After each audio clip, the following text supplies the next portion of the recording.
To overcome, you must educate. Educate not only yourself, but educate anyone seeking to learn. We are all dead America. We can all learn something. To learn, we must challenge what we already understand.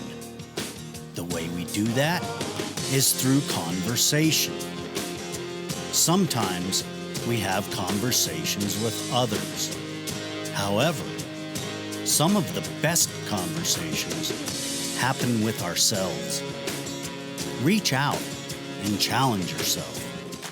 Let's dive in and learn something new right now. Today we are speaking with Kayla Crane. She is a licensed marriage family therapist. She is also the owner of South Denver Therapy. Kayla, could you please introduce yourself? Let people know just a little more about you, please. Hi, yeah, thanks for having me. I am, like you said, a licensed marriage and family therapist. I specialize in couples and relationships along with trauma.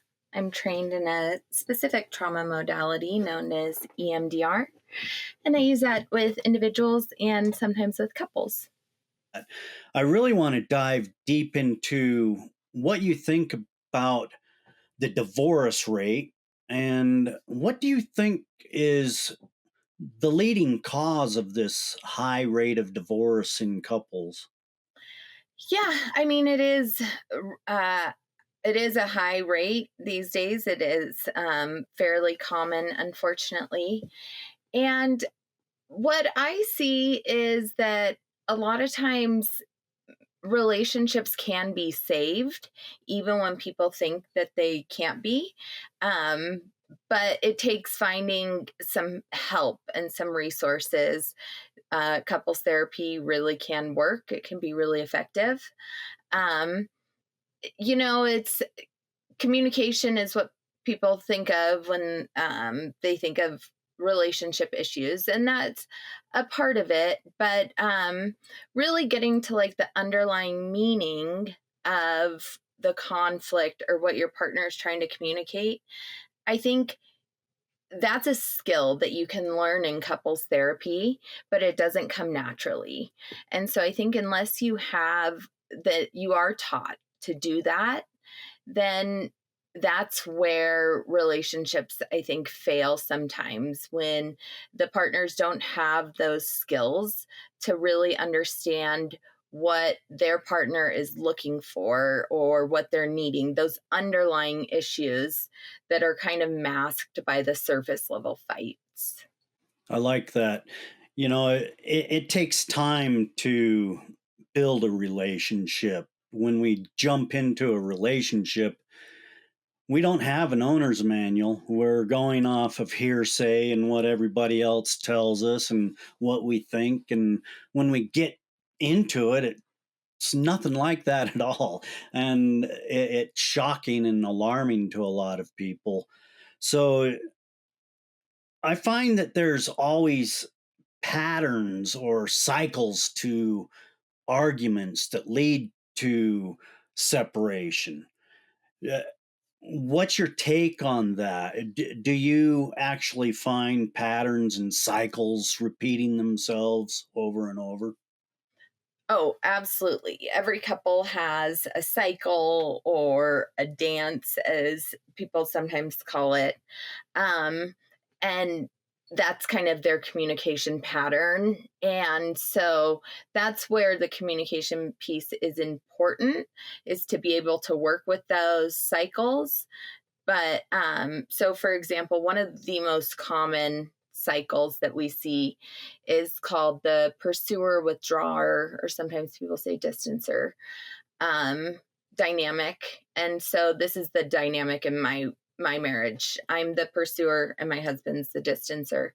So when there's conflict, I pursue. I want to talk about it. I want to fix it right then. It gives me anxiety not repairing it. And he needs some time and space. So he distances. But that causes more anxiety on my end. So I tend to pursue more, and that causes him to distance more, and it's like around and around. So that one's really common, and there's easy tools to work on that, but if partners don't recognize that cycle, then they never develop the skill to interrupt the cycle, right? So the awareness is the first piece, because a lot of people just think this is just how it is. This is how we've always operated. And so being able to identify this is our cycle, this is something that we need to address and we need to be able to interrupt. And then the second step, obviously, is gaining tools to be able to interrupt that cycle. I like that a lot. You really do need to disrupt that cycle.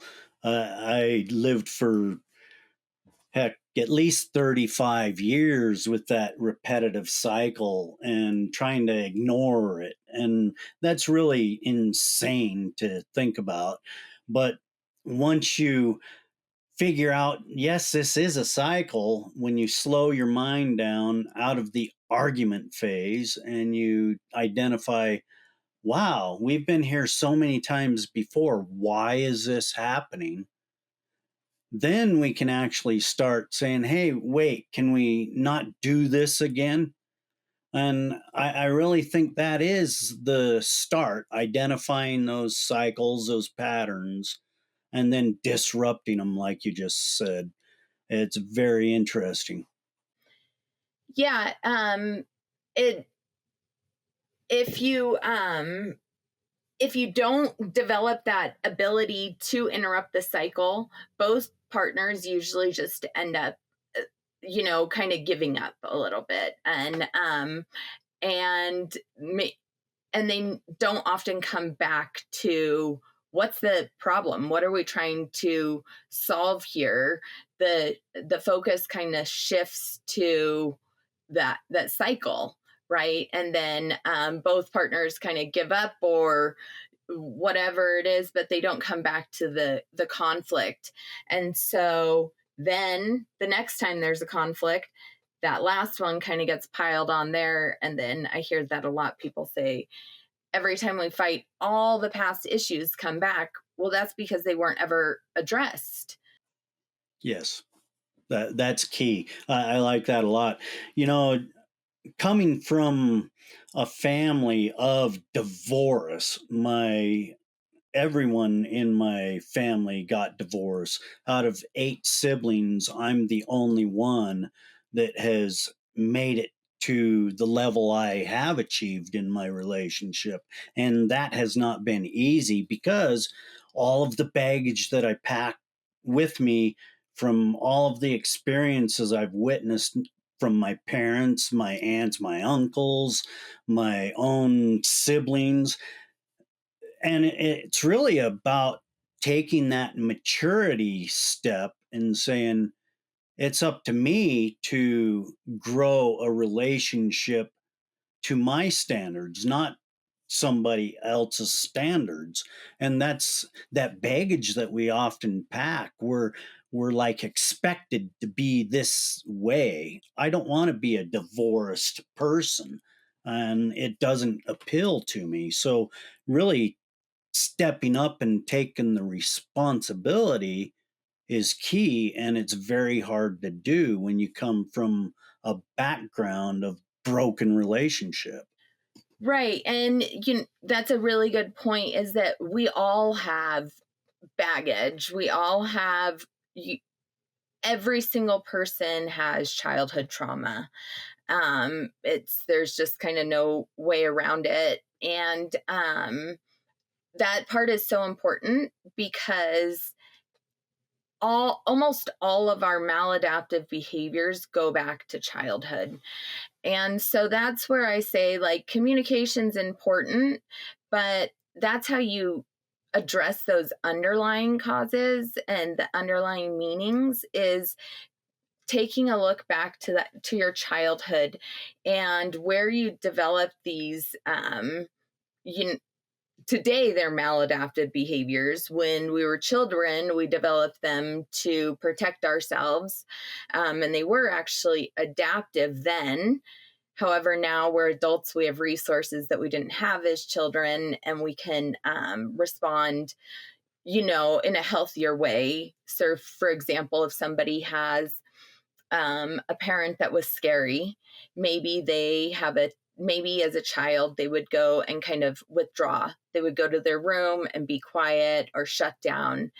And so as an adult, they probably do the same thing. And so it makes sense as a child why a child would do that.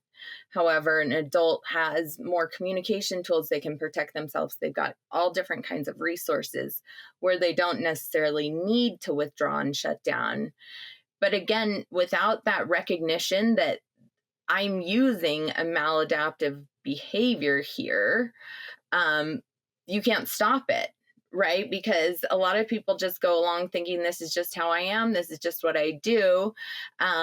But when we do that awareness, I do a lot of like inner child work, stuff like that, to learn where this came from, how it originated, what purpose did it serve as a child, because that's important, and to do that work in the presence of their partner so they can gain some empathy and understanding. And oh, it's not just what it's not me. This is kind of their own thing. This is how they operate. And now, how can we work as a team to change that behavior, to develop a healthier response? And it takes both parties to do that, because if we're asking somebody to do something that doesn't feel like right, it feels different than what they've known their entire life, they need to feel safe with their partner, safe enough to be able to take that risk and not use that protective coping skill. I like that a lot. You just highlighted something key here is you need to work on this as a couple. I see so many times where there's women groups and men's groups to separate to work on these issues and problems, but there's very few couples groups that actually come together and talk about these hard problems and how did you solve this, or what do you think about my issue, and could you give me some highlights? I think this is important to not only work as a group with couples but as a couple. Every day we're working as a couple on our relationship now, and when we were trying to walk it alone, and especially us men, I don't want to go seek counseling, but really it's the best thing to get you set on the right path of success in your relationship. And when I learned that, and the bounty of good information that I received, when I broke my own self down and let my barriers be opened to allow others to kind of pick at these things and rationalize, it really helped a lot. So, back to the original point here, there is always this work that needs to be done, and it's as a couple. Why do we not see more couples groups helping couples with these couples problems? I mean, that's a really good question, and I don't really know. I do know more common modalities, couples therapy modalities, mostly encourage like trauma work to be done individually. The way I work, the way I was trained, is that we do the trauma work in the presence of both partners. So, because again, this all contributes to their behaviors in the relationship. And so, again, like to first develop that sense of understanding and empathy from their partner, um, so they can, oh, this makes sense. This, they can kind of put it together, um, and then so they can collaborate. How can we make this work together? What do you need when this happens, when you get triggered? Work as a team to, when you see your partner is using these maladaptive behaviors from childhood, help them recognize that. And of course it's not as simple as just telling them. There needs to be some kind, we need to develop what will work best for you in that moment. And so that's why I think it's really important for both parties to to witness that work. Um, of course, there needs to be this, like the establishment of it, feel like safety for both parties, especially the partner going through their trauma. They need to feel comfortable and safe with their partner in order to be able to do that work. But if they are, then I highly recommend that they do that work together. um, because again, it all shows up in the relationship. And so it it helps so much for their partner to understand and then be part of that collaboration on how to best manage the what happens in those times of conflict or triggers. Yeah, I think it's major if we separate ourselves in separate areas. There's already a separation, and we're working on separation. Where no, we have a problem. We've already agreed. Okay, we'll seek counseling. Let's do this together, and that's tough to do at times. I don't know.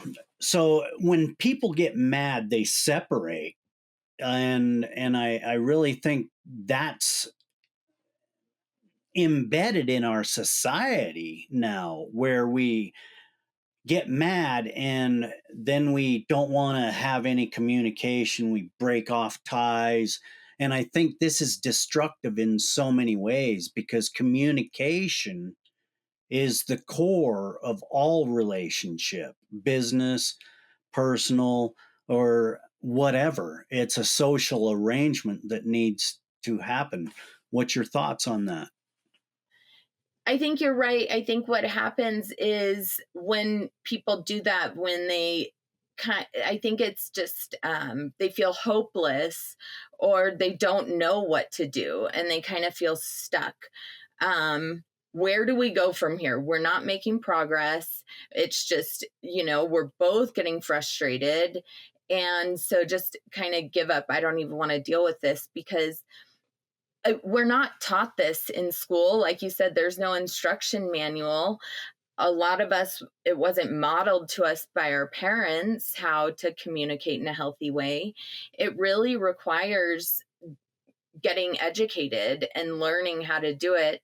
And that's where, like I said, couples therapy can be so helpful. Also, you can learn it yourself. You can, read books, watch podcast or watch TED Talks, watch all these, there's a lot of options, but it just doesn't often come naturally. And so it gets really frustrating and discouraging when you get stuck and no one really knows what to do. You keep going back to all you know how to communicate, and so does the person you're communicating with, and you just get stuck. And I think at, at some point, one or both just, okay, we don't even know what to do from here. So let's just talk about something else or not talk or whatever it is, but not actually repair, right? Yes.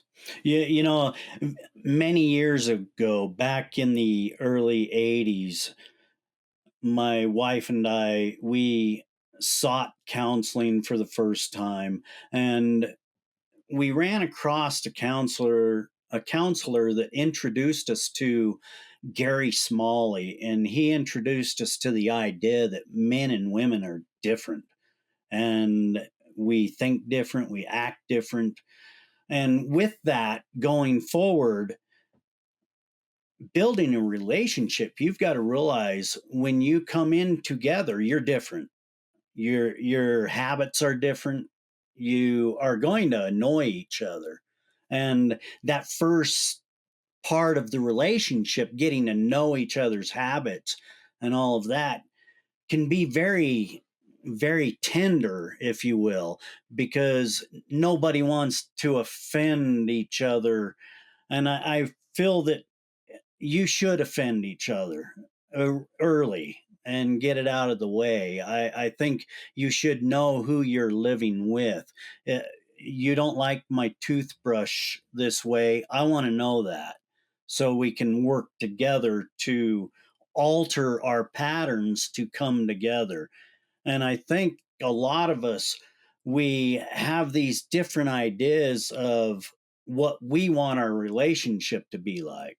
And we don't really take in account what our partner wants. And that can be very destructive in itself. And if we don't know who our partner is, it's going to be very hard to mold together that relationship. So, what's your thought about getting dirty right off the bat and getting to know people and being honest and open and true? I think that's a good point. To be able to, you know, especially if you're going to move in with your partner, or develop a serious relationship, it is important. And at the beginning, the honeymoon phase, that's a real thing. And so everything seems great. See, nothing they do bothers you. And that's just not reality. That's not sustainable. I mean, biologically speaking, that's just not sustainable. You're not developing those chemicals like you do in the beginning. And so yeah, it's I think important to be aware of that things are going to be easy in the beginning, and it's going to not remain that easy. It's going to actually take work. And that doesn't mean that your relationship is in a bad place or it's not doing as well. Sometimes people mistake that, right? Like, oh, we're having some disagreements, or, there's something really wrong with us because it's not as pleasant as it was in the beginning. But that's just the normal trajectory of a relationship.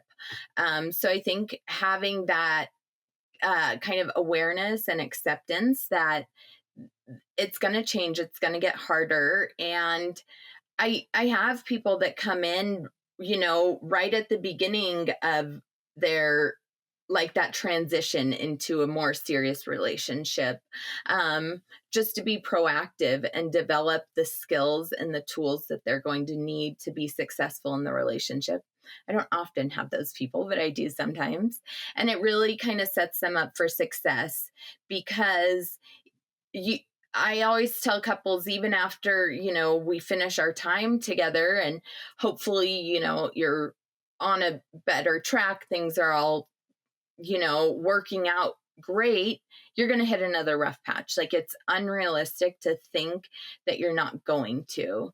And so that's kind of a goal of mine when I have couples leave, is to really make sure that they've got a lot of tools, a lot of resources, um, to set them up for success going forward, because that's just reality of a relationship.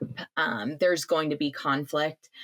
And actually, if there's not, if people come in, or, if I hear we actually don't fight at all, that's usually a red flag, because that means that you're avoiding things, right? Because that's not reality. It just doesn't happen. Two different human beings, there's going to be conflict at some point. It doesn't have to be unhealthy, it doesn't have to get mean or anything, but there's going to be some conflict.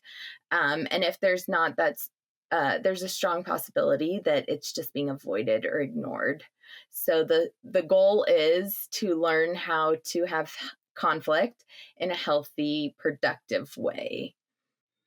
Yeah, I like that. You have to be authentic. If you're not authentic, you're not really in a true relationship, and you're going to find that out the hard way.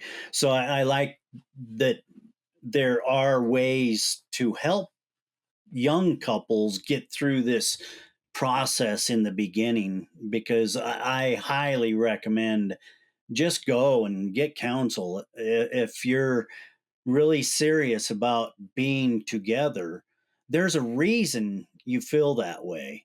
And if you seek that counsel up front, you might keep that and be set up for success, like you said. I like that a lot. What do you feel about negative self talk in a relationship? We always have this doubt and this negative side to us, and we always want to drag that up in conflict. What How can we avoid negative self conflict?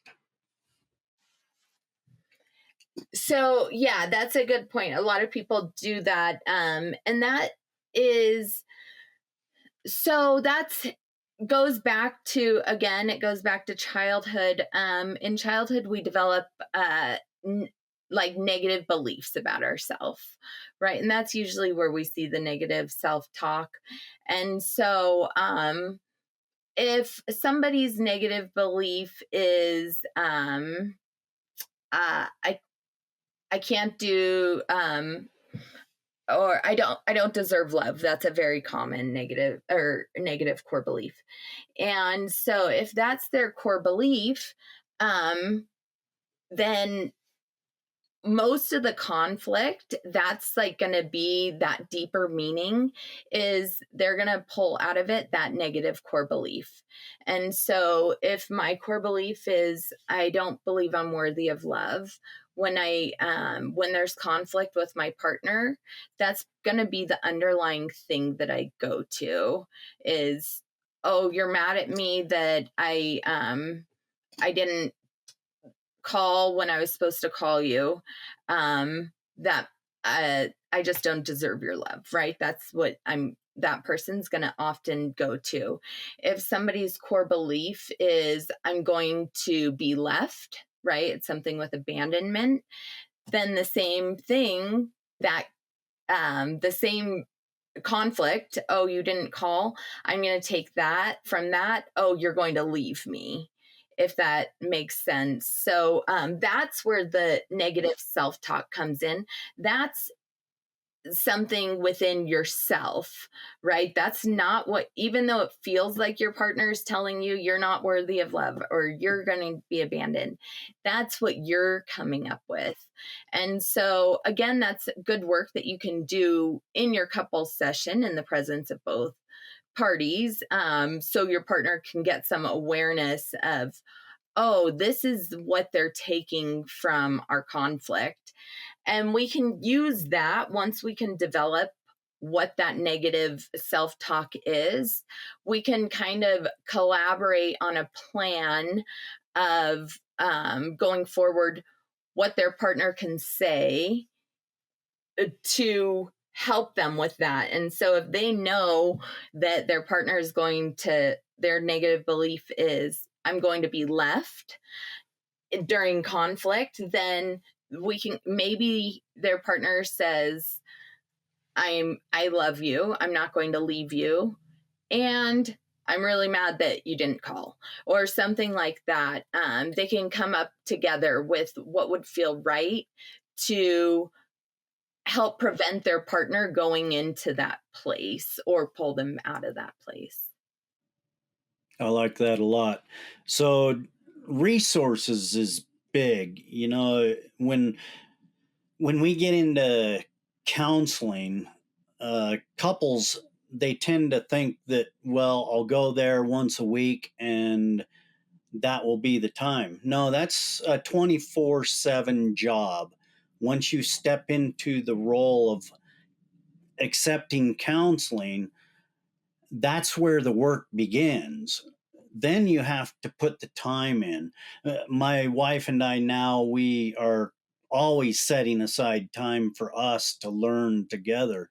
Uh, Currently, we're on a book and we read a chapter each week together, and we have so many books lined up for our journey together because we anticipate this work together, and it helps pull you together and unite you when you're actually eager to work together on bettering not me, not her, but us and the people we interact with, because a happy couple projects a happy world, and that's really one of our missions. So talk to us about the work involved in overcoming a bad relationship. Yeah, I think that's a good point. When couples do come to couples therapy together, that in itself can be a strength. That can be something that we build off of, right? Like when they feel so discouraged and they come in, it's like, well, you're both here, right? So you've got that. You both want the same thing. Usually I'll ask them, and usually they want to stay together. And so, well, already you guys are working together as a team to do this. And so I think just being at couples therapy together is step one, right? It kind of aligns you. Hey, we've got the same goal here. And so throughout our time together, I try to remind couples that when they start kind of assuming, not assuming good intentions from their partner, it's like, hey, why do you think they're here right now? I mean, couples therapy is not fun, right? It's not where people want to spend their time. You're there to work to make things better. And so I think that's really important for couples to keep in mind. A lot of times when they get to me, they are in a really difficult place, and it's hard for them to see that their partner cares at all, right? All they see is that, oh, my partner's mad at me, they hate me, they don't want to be around me, they don't want to be in this relationship. So I try to really highlight that, well, they're here, they're doing the work, you're both doing the work, you're that invested, and that's a huge piece of it. Both of you just being willing to do this work. And then, yeah, go, like you said, it isn't just that time in session. The time in session I use to, sometimes I'll ask them about a conflict that happened. A lot of times I will, but that's not to solve that conflict. Like that's not what that's not going to be productive. If every single time they come in and they say, this is what we fought over, and we spend our whole entire time resolving that one conflict, because then they're going to need to be coming to couples therapy for every conflict forever. Right. And so sometimes I will ask about the conflict just so we can use that as um so I can have examples of where did this go wrong, right? And then also maybe kind of like redoing it in my presence and me guiding them through, this is how it can work better. And then having them so they can go forward and use those skills on their next conflict, because that's the real key, I think, with couples therapy is coming out with those tools and resources to be able to get through conflict on their own. And so, yeah, I send homework, and then so that there is that time to carry over. Otherwise, you're with me, for a short period, and sometimes, the stuff it doesn't we've gone over so much that it's hard to kind of keep everything top of mind. So I try to give some homework to reinforce what we talked about, what we worked on, those tools or resources. I think that's important. I think that's where the magic happens is in that homework because that's really where you're authentic with each other the most and that's where your comfort zone is going to be anyway. So that's where you have to concentrate on. So let's segue into your resources and your services because I looked on your website and it's fabulous. The resources that you offer, resources, these are unique and very helpful to people. Could you talk to us about your resources first and then let's segue into the service end of it? Yeah. So on my website, I do have some free workbooks, communication workbooks, and like depression and stuff that a lot of people do struggle with. So those are free to check out on my website, southdenvertherapy.com. Like I said, couples therapy. I can do couples therapy or individual therapy throughout the state of Colorado, anyone who's located in Colorado. I can also offer couples coaching through that can be anywhere located that isn't restricted to Colorado. I offer couples coaching intensives. And like I said, I also offer the trauma work in for both couples and individuals. And I do incorporate EMDR if appropriate. All right. And so, do you have a call to action for our listeners today? Okay. Yeah. Yeah. I think just trying to keep in mind that, like I said, a lot of relationships, they're they're savable. You can repair your relationship most likely, even in incredibly difficult circumstances.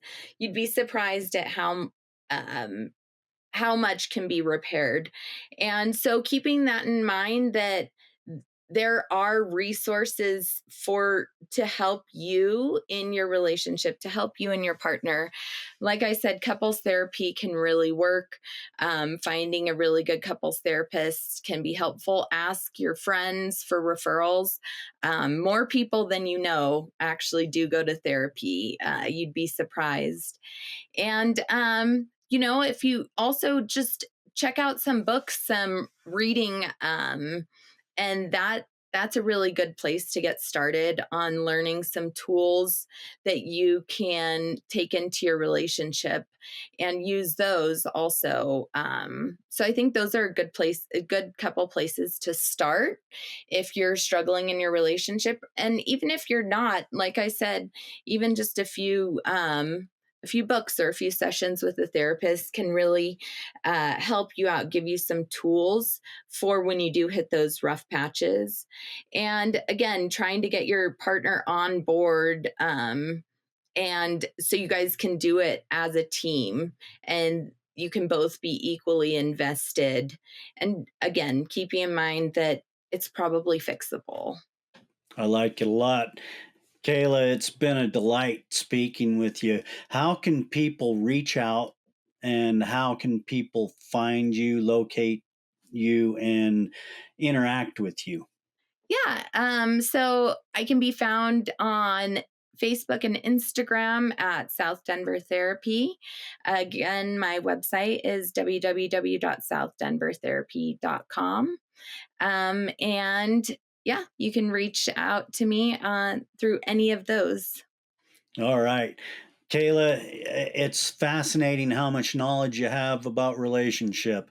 And I want to say thank you for sharing it here today on the Dead America podcast with us. Yeah, it's been a pleasure. Thanks so much for having me. Thank you for joining us today.